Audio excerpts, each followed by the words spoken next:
With God of War Ragnarok on the horizon, I decided it's time to rank the 15 PS4 exclusives that I have played. If a game released both on PS4 and PS5, I went ahead and included it in this list, but I didn't include games that I haven't started or haven't finished. My name is James, and I started this channel simply because I love video games. If that sounds like you, please consider hitting the like button on this video, the subscribe button on my channel, and don't forget to drop a comment letting me know what your favorite PS4 games are. Let's get started. Coming in last place is Concrete Genie. I don't think that Concrete Genie is a bad game, along with some really cool painting mechanics that kind of give you free reign over whatever you want to do. One of the reasons that this game is so low on this list is because I simply don't know what type of person to suggest this game to. Everything that this game does well, I feel like there is another game on this list, higher up on this list, that does it better, which is why it's the last game on this list. Everything else on this list, the other 14 games, I would say that I would recommend them for your average player, that if I had to go like thumbs up or thumbs down, I think I would go thumbs up on the rest of these games. Number 14 is Until Dawn. In this game specifically, I really enjoy that you are given control and dictation over the characters, and that you do have a lot of input on what happens at the end of the story. This is a game that my wife and I actually played together. It is a single-person game. However, the choice-based nature of it allowed us to kind of sit down on the couch over the course of a weekend, a few different times, and play this game together. And we liked certain characters and we hated certain characters, and it was a fun experience really for both of us. That being said, I've never really felt the need to go back and play this game again because I feel like I've already seen it. And part of that is that it's not clear that I made decision X where I should have made decision Y to get such and such outcome. I think that if those were a little bit more defined and a little bit more like that you could see the results of your actions a little bit better, I think that this game would have landed higher up on this list. Number 13 is Shadow of the Colossus. I can already read the comments saying that this game is way too low on this list. This game looks absolutely incredible. It is a work of art, and it's fun to see all the different colossi and just spend some time in this world and take it all in visually. But it controls absolutely terribly. It has some of the clunkiest controls that I can even remember. That being said, I don't have the nostalgia for this game that a lot of other people do, and I've heard from people that have that nostalgia that overcoming and mastering the controls is part of what they love about the game so much. I'm not that person. This was my first experience with the game, and I liked it, but I didn't love it. Coming in at number 12 is Death Stranding. This is one that I really couldn't get into it my first time trying to play it. So much that I got into like the middle of chapter 3, and I actually put the game down and then didn't come back for maybe a year or more. I'm not really sure. On my second play, I found it to be much more relaxing, and I really enjoyed just kind of loading up your backpack and just going, and not necessarily knowing what's ahead of you, and just kind of dealing with challenges as they came. I also really enjoyed putting on this game and kind of just walking and traversing and popping in some headphones and listening to a podcast or listening to music, because there's not really a whole lot that you have to hear while playing this game until you get to certain cutscenes and stuff. Additionally, one of my favorite things to do in this game was to go into a mule camp or like mule territory, whatever they call them in the game, and do the little counterattack where you can tie them up and then steal their cars and get into all kinds of different chaos and stuff. Even when I got to the end of the game and the story was clearly wrapping up, I found myself to be much more confused with what was going on than satisfied with the overall conclusion. And for me, that's why it's at number 12 on this list. Number 11 is Spider-Man Miles Morales. This one, maybe I should go ahead and say I did actually play the PS5 version of this game. So maybe the PS4 version was terrible. I don't know. I found it to be a fun follow-up to Spider-Man 2018. I really enjoy Miles Morales as a character, but other than adding some new powers for Miles, the Venom powers, which I think is what they called them in the game, I didn't feel like it quite expanded enough on Spider-Man.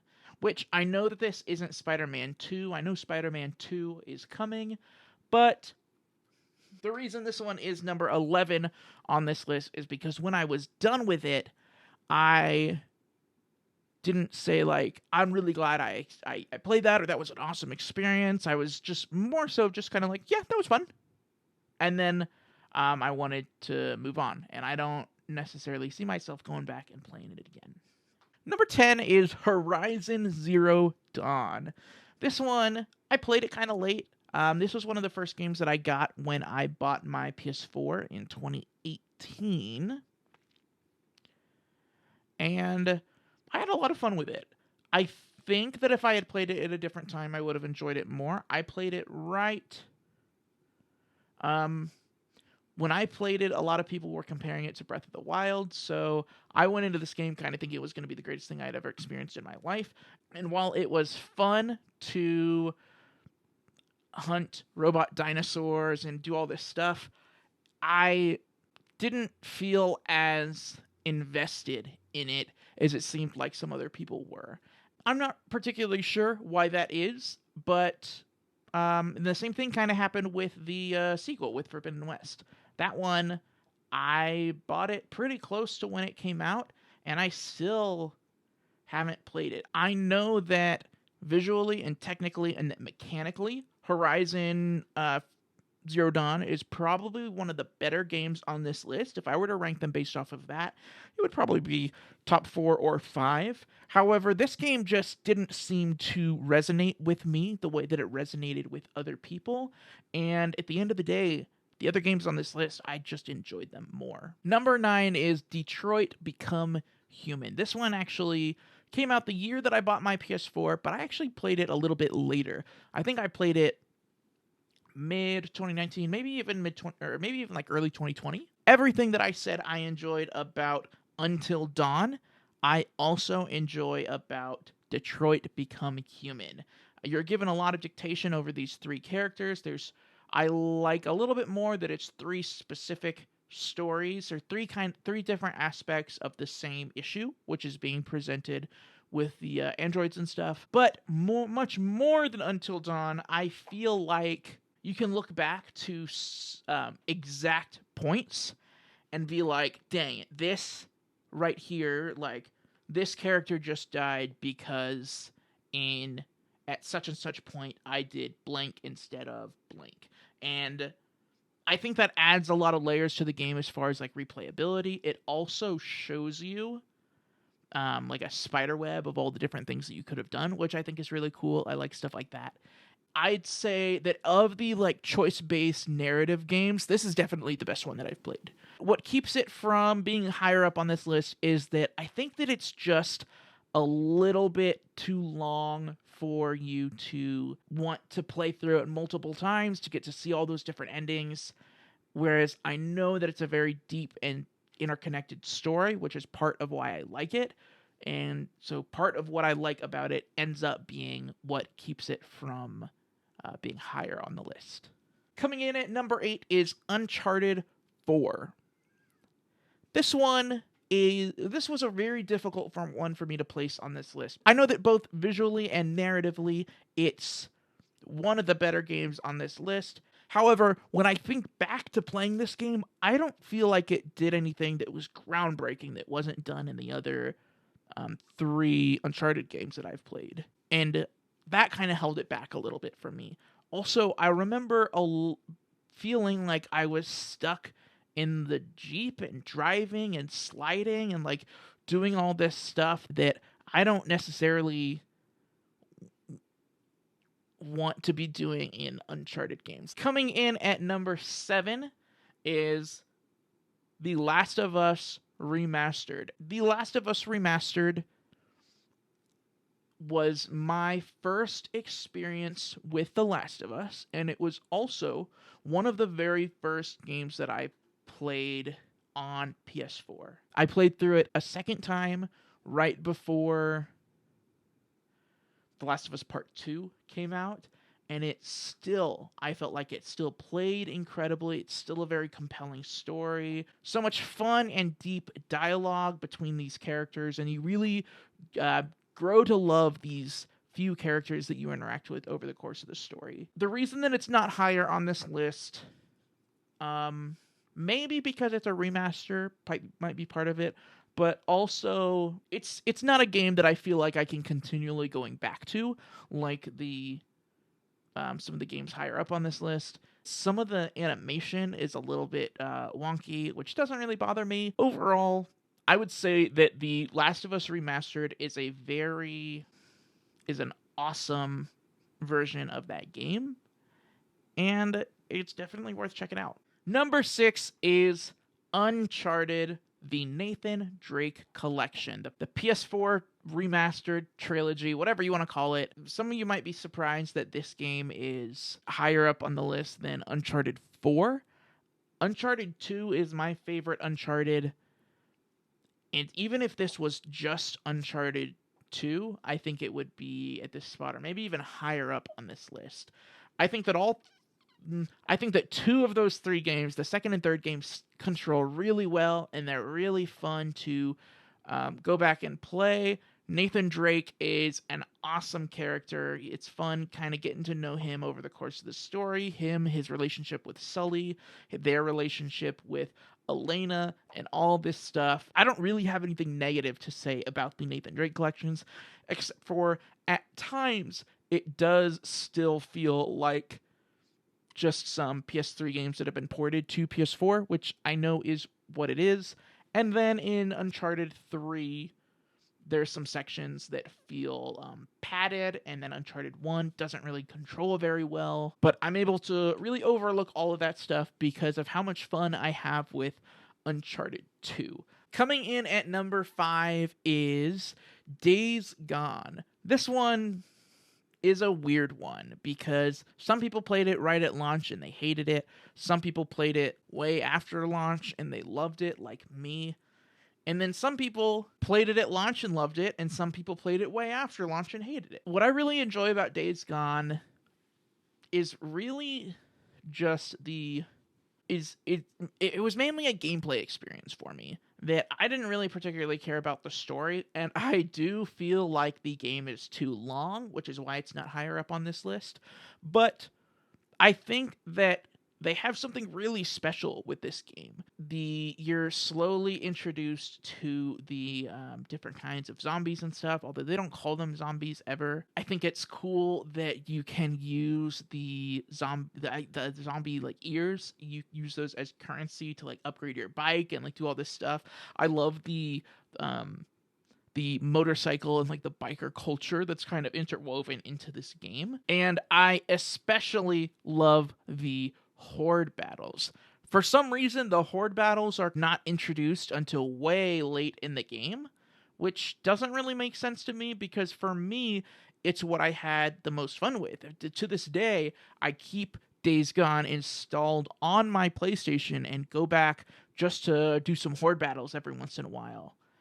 Because I think that they're that fun and they're that exciting. Another reason that this game is this high up on the list, I just genuinely love open world games. I love clearing maps and traversing and finding things and crafting and meeting characters and all of this stuff. So really, this game just really hit with me. If it even kinda sounds like a game you might be interested in, I would say go ahead and check it out. Before I give you my top 4, make sure to subscribe to my channel so that you're not missing any new videos. The top 4 games on this list really could have fallen in any order, so please don't get offended if your favorite game isn't number 1. Number 4 is The Last of Us Part 2. This one, I'm going to say this one moved around on this list the most out of any of the other games. That at one point I had it like close to the bottom because I have issues with some of it, and then one point I think I had it number 1 just because I find certain parts of it so compelling and so lifelike. I like this game because I can see what they're trying to do with the story and what they're trying to make you feel and stuff, and I'm able to overlook some of my issues early in the game. But man, this game is, I think it's too long, and I think structurally,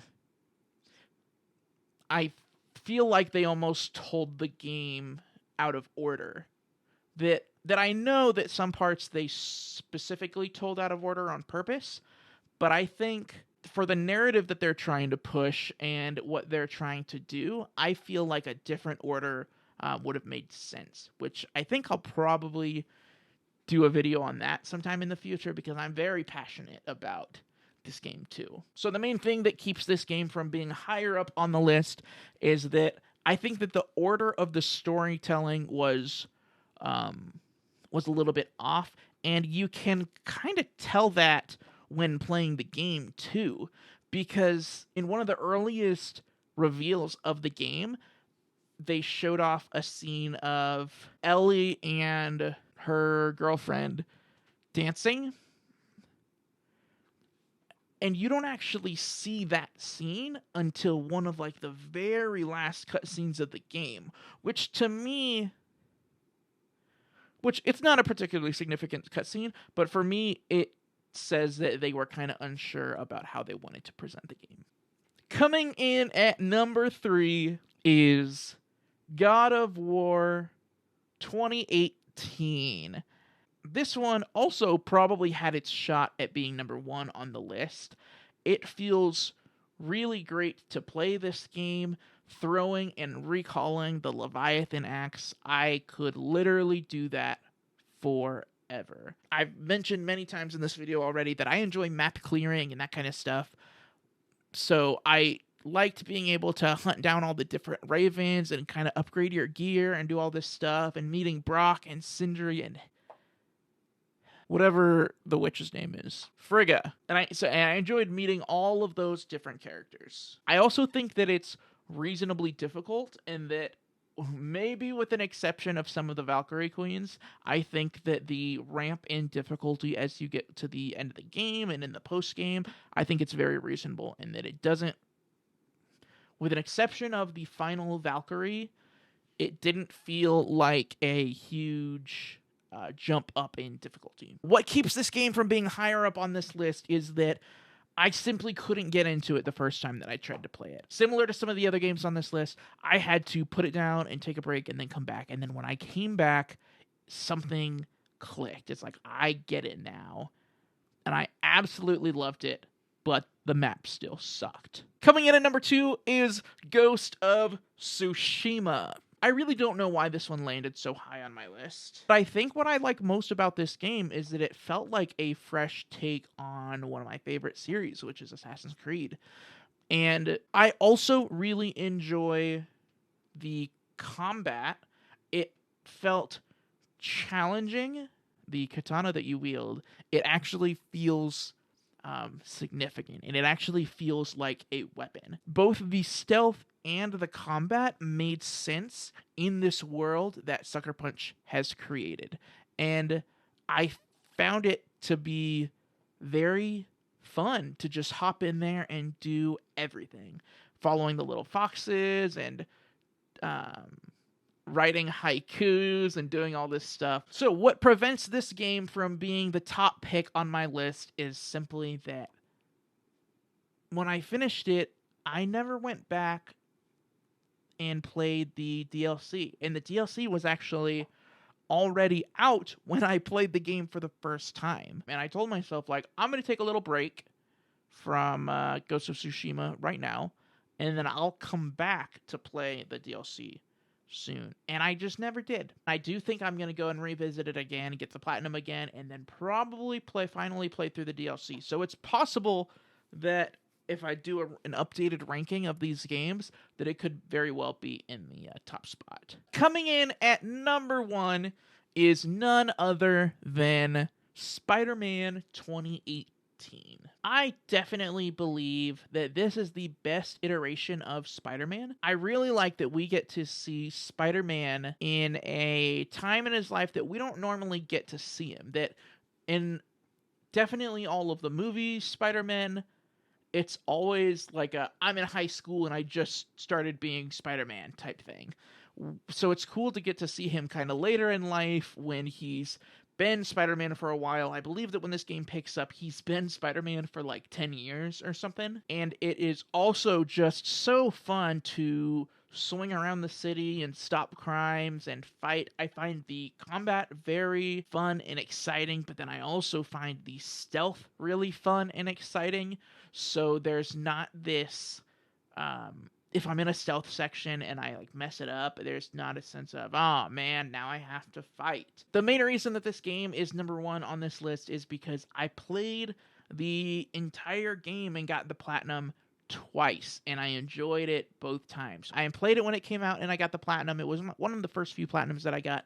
And then when Miles Morales came out, I got the PS5 version of Miles Morales because it came with the digital code for Spider-Man Remastered, and I was like, whatever, let's go in there and like see what they really changed. I was just sucked into this game, and I loved all of the little lore, the backpacks, the gadgets, and all these things, and all the side enemies that show up. Every time that I've played this game, I have absolutely loved it.